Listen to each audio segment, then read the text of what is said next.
Hi, my name is Matt Johnson. I'm pastor at Aldrich Avenue Presbyterian Church, and I had the privilege of being on the 219th General Assembly Commission on the New Form of Government. So I'm just sharing with you my report from the Presbytery meeting in January.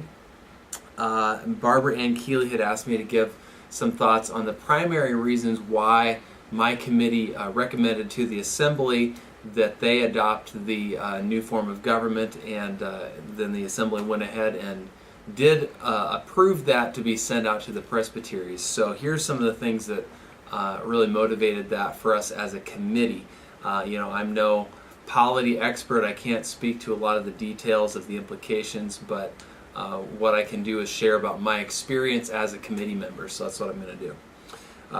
One reason that we approved it is that we actually worked with the document, and surprising as it may sound, this is a change from the 218th General Assembly, which was stuck in committee work for the entire time they had set aside until the last 45 minutes, and someone said, we've been here for several days and we've been stuck in procedural votes, and now we've for the first time cracked the cover of the book.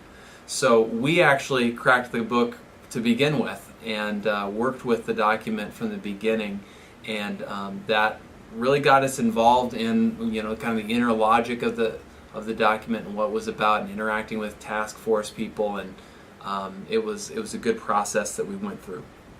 Another reason that we gave, the reason we approved it, is that we and the overture advocates that came before us asked really hard questions of the task force and their work in the document, and we received, I feel, substantive answers.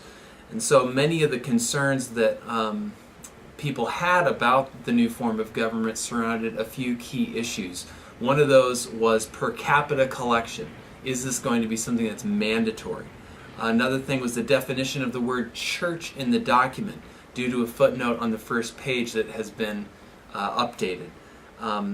A third issue was the concentration of power in higher councils, especially regarding the mission of the church, who gets to define that, and the approval of candidates for ordination. Does the presbytery get more power in the new nFOG than in the current Book of Order? Last issue that came up a lot was the absence of a committee on representation that's explicitly mandated in the new form of government. All of these issues were addressed through amending the document at the General Assembly. So I'll just quickly run through some of the amendments that were made. One is that per capita is explicitly a voluntary, though expected, contribution from congregations.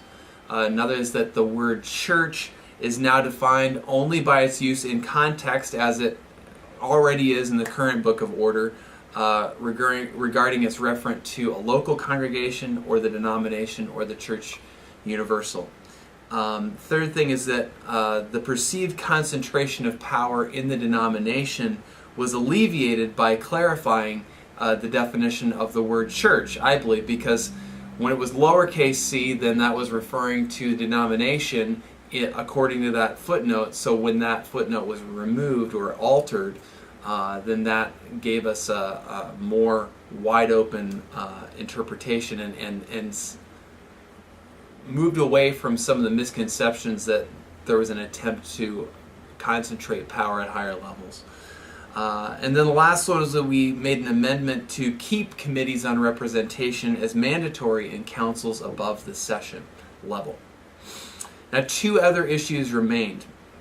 One regarded the authoritative interpretations of the General Assembly permanent judicial councils, and how would these previous rulings be brought across to a new situation with a new set of language in the new form of government? Would they still be in force? And that's a question that was addressed several different times, and a complex procedure has been established for applying the authoritative interpretations across from one book to the next.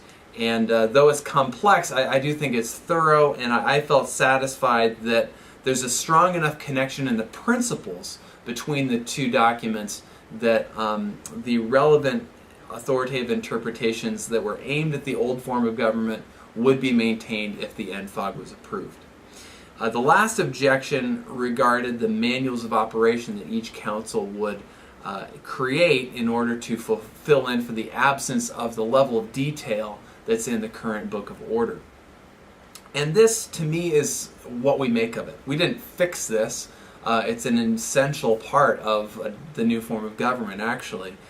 I would say that for presbyteries and for sessions who don't have really a vision for how they would make their life together better, then this will simply be a hassle, something that they're going to say, well, somehow we're going to have to approve the things that are already in the old Book of Order for our new manual of operations. And there's nothing wrong with that. That's something that every body has the power to do. Just take the language in the old book and put it in their new manual of operations. But for people in the denomination who do have vision, who want to move in more creative ways given their context, given that they are in an immigrant community or in a smaller church setting where some of the layers and the repetitive steps that are in there as safeties for larger groups don't make as much sense. For these kinds of people, they will no longer be unnecessarily constrained by the bureaucracy of the document. And this is a very helpful element of the nFOG. So just to recap where I've gone so far, one, we made the document, or we actually looked at the document, and two, we made the document better. And my last point is very brief here. The third thing is that the last reason that we send it to the presbyteries is really a very positive one. It gives us an opportunity to be really creative and adaptable to new circumstances instead of assuming that one size fits all in every part of the country.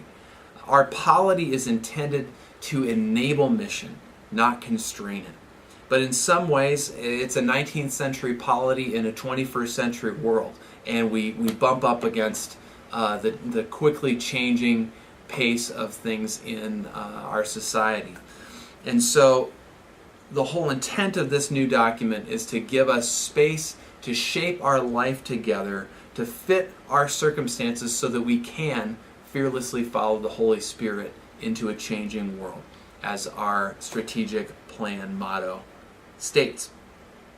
I don't believe that the nFOG will change the church by itself. I don't see it as a make or break thing in that way, but it will give congregations and presbyteries the opportunity to change the church in their local situation. And that's an opportunity that I think we should make available. Thanks.